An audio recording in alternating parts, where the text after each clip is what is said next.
নমস্কার, শুরু করছি আজকের বিশেষ সংবাদ।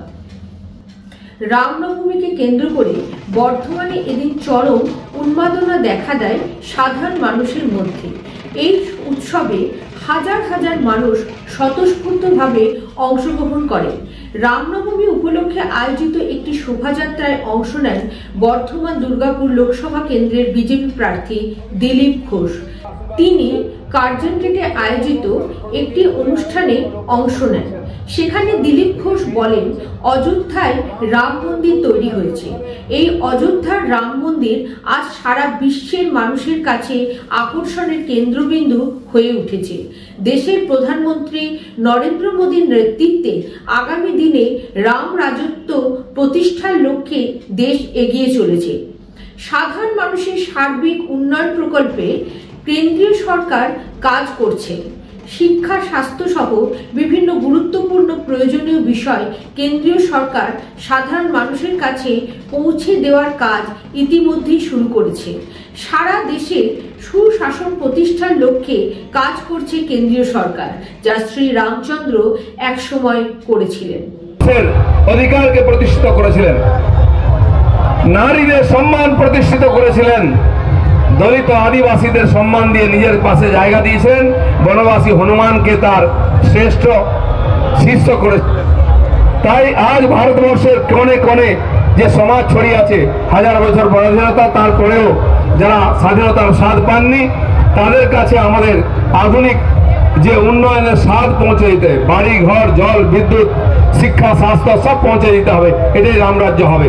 আমার মনে হয় ভারতবর্ষের মানুষ সেই রামরাজ্য প্রতিষ্ঠার জন্য উৎসর্গীকৃত করেছেন। সারা বিশ্ব জুড়ে রামের সংস্কৃতির প্রবাহ শুরু হয়ে গেছে।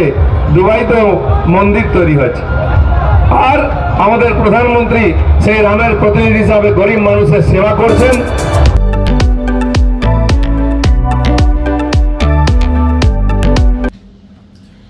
দেশ তথা রাজ্যের সাধারণ মানুষ এখন আর তৃণমূল বিজেপি কাউকেই চাইছেন না। তৃণমূল বিজেপির যে নীতি তা মানুষের পক্ষে কোনোভাবেই শুভ নয়। তারা শিক্ষা, স্বাস্থ্য সহ সমস্ত সুব্যবস্থাকে বদলে দিতে চাইছে, যা মানুষের পক্ষে সুখকর হতে পারে না। তাই এখন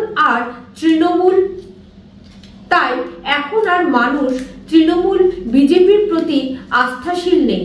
পাশাপাশি তারা সিপিএম, কংগ্রেসের মতো নীতিহীনদের পাশেও আর নেই।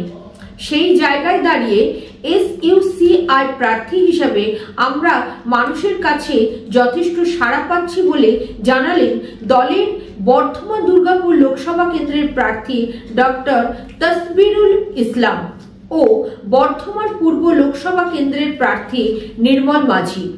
তারা বলেন, কেন্দ্রীয় সরকার শিক্ষা ব্যবস্থার মধ্যে একটা আমূল পরিবর্তন আনতে চাইছে। একটা জগাখিচুড়ি ব্যবস্থাকে তারা শিক্ষার মধ্য দিয়ে ঢোকাতে চাইছে, যা ছাত্রছাত্রীদের জীবন প্রতিষ্ঠা লাভে কোনোভাবে সহায়ক হবে না। স্বাস্থ্য ব্যবস্থাতেও সরকার আর দায়িত্ব নিতে চাইছে না। শিক্ষা ও স্বাস্থ্য উভয় ক্ষেত্রেই তারা বেসরকারীকরণ করতে চাইছে।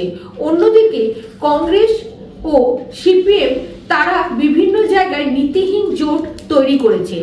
একটা সময় SUCI এর সঙ্গে জোট করলেও পরে সিপিএম কিছু না জানিয়ে সেই জোট ভেঙে দিয়েছে।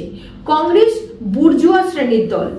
মুখে তারা কার্যক্রমে কেন্দ্রীয় যে শিক্ষানীতি দিয়েছে, তারা 1, 2, 3, 4 করে সমস্ত জিনিসগুলোই ডিগ্রি করছে। 3 বছরের জায়গায় 4 বছর কেন্দ্রীয় সরকার করছে। এরাও এখানে চালু করেছে। এই যে পরপর দিয়ে মাধ্যমিকে ইংরেজি সমস্ত তুলে দেওয়া, পরীক্ষায় পাস ফেল তুলে দেওয়া, এই সমস্তগুলি তারা আস্তে আস্তে সেগুলো আনছে। এবং অঙ্গনওয়াড়িভাবে প্রাইমারি শিক্ষাটাকে তুলে যাওয়া, এগুলোও তারা আস্তে আস্তে আনবে। এবং সিলেবাসটাকে ক্রস নিয়ে আসা, যে কোনো ভেদ থাকবে না। সায়েন্স এবং আর্টস, কমার্সে কোনো ভেদ থাকবে না। একটা ছেলে একটা সায়েন্সের সাবজেক্ট পদার্থবিজ্ঞান নেবে, সে আবার ইতিহাস নেবে। আবার সে হয়তো একটা আর্টসের ছেলে, সে হয়তো বাংলা, হয়তো সে ইকোনমিক্স নিল, সেখানে বায়োলজি নিল। এই রকমের জগাখিচুড়ি একটা সিলেবাস তারা আনতে চাইছে, যাতে মানুষের চিন্তা প্রসেসের যে ঐক্যবদ্ধ একটা বিধিবদ্ধ বা একটা সাংগঠনিক যে একটা সুসংবদ্ধ যে চিন্তা, সেটা না আসতে পারে। তাদের সঙ্গে কেন্দ্রের শাসক দলের বিজেপির তফাৎ খুব বেশি নেই, দুজনেই একই অর্থনীতিতে বিশ্বাসী, তাই তারা কেউই মানুষের পক্ষে কাজ করবে না। এই পরিস্থিতিতে দাঁড়িয়ে আমরা সাধারণ মানুষের কাছে সমস্ত বিষয়টি তুলে ধরছি। নির্বাচিত জনগণের ম্যান্ডেটের তারা জনগণের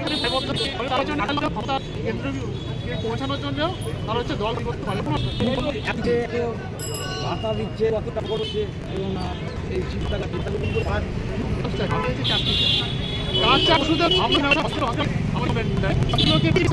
এই কালাতে যান এবং বর্ধমানে ম্যাক্সিমাম সময় শিক্ষা পাবেন। স্বাস্থ্য রাখছে বলে চাকরি হোক 10,000 হোক, আমরা 1,500 টাকা এবং 1,500 টাকা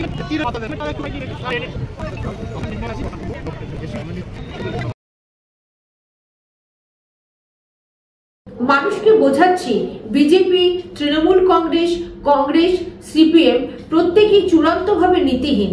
তাই এই পরিস্থিতিতে দাঁড়িয়ে SUCI প্রার্থীদের জয়যুক্ত করাটাই হবে অত্যন্ত বুদ্ধিমানের কাজ।